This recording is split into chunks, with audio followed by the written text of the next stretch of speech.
Here's something that'll mess with your head. Right now, there's someone working 3 jobs who still can't afford rent. Meanwhile, someone else inherited their wealth and never worked a day in their life. So what's actually happening here? Is poverty really just about not trying hard enough? Or is there something way more complex going on that nobody wants to talk about? Around 700 million people globally live on less than $2.15 a day. That's the price of a coffee in most cities. But here's where it gets interesting. From 1990 to 2025, we actually cut extreme poverty from 2.3 billion people to 831 million. We were winning this fight. So what changed? Why is progress nearly stopped in the last decade? And why are we seeing poverty numbers climb back up for the first time in generations? The answer isn't what most people think. It's not laziness. It's not lack of ambition. What researchers have discovered is far more disturbing. Poverty actually changes how your brain works. Studies show that when people face financial scarcity, their cognitive capacity drops by the equivalent of losing a full night's sleep. Imagine trying to make smart financial decisions when your brain is functioning as if you've been awake for 24 hours straight. That's the reality for millions. But it goes deeper. Research from Harvard and Princeton revealed something shocking. The stress of poverty hijacks your prefrontal cortex, the part of your brain responsible for planning, problem-solving, and self-control. Children from lower-income backgrounds show brain patterns similar to adult stroke victims. Think about that for a second. Poverty doesn't just limit your bank account, it literally rewires your brain, making it harder to escape the very trap you're in. Here's where the cycle becomes vicious. When you're poor, you're forced to make decisions under constant pressure. Should you pay rent or buy groceries, fix the car or pay for medicine? This creates what economists call a scarcity mindset, where you're so focused on immediate survival that long-term planning becomes nearly impossible. And because you're always putting out fires, you end up making more expensive short-term decisions, like payday loans with 400% interest rates that push you deeper into poverty. The data backs this up in a disturbing way.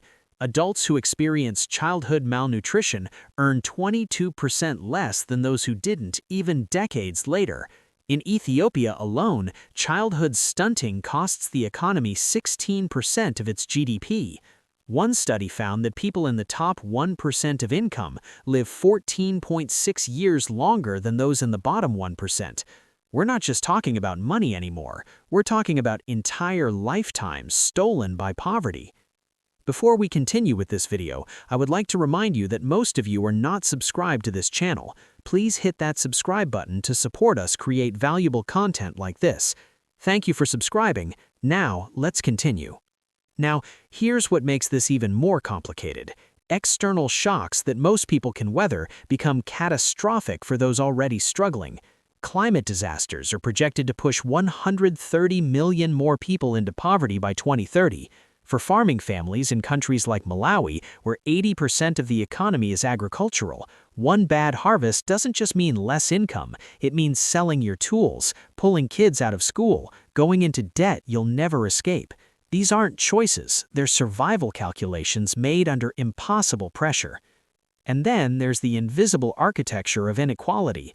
If you're middle class, the system is designed to help you succeed.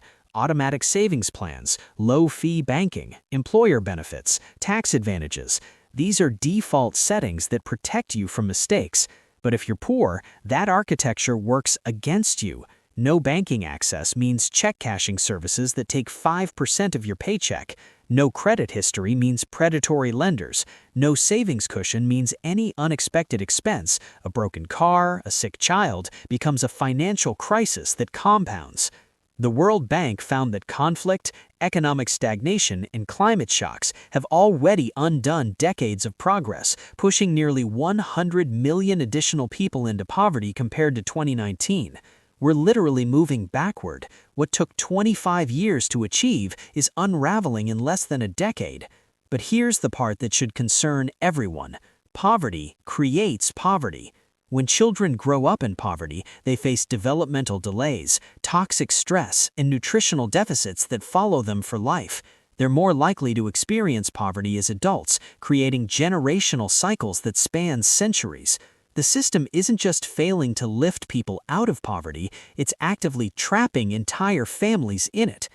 Understanding why people become poor isn't about assigning blame, it's about recognizing that poverty is a trap with psychological, economic, and structural components that reinforce each other. Someone can work incredibly hard and still lose because the game itself is rigged against them. The first step to solving any problem is understanding it, and the truth about poverty is far more complex and far more fixable than most people realize. If you found this video helpful, please don't forget to like, share, and subscribe to this channel. This will help us create more videos like this. Thank you for subscribing. See you in the next one.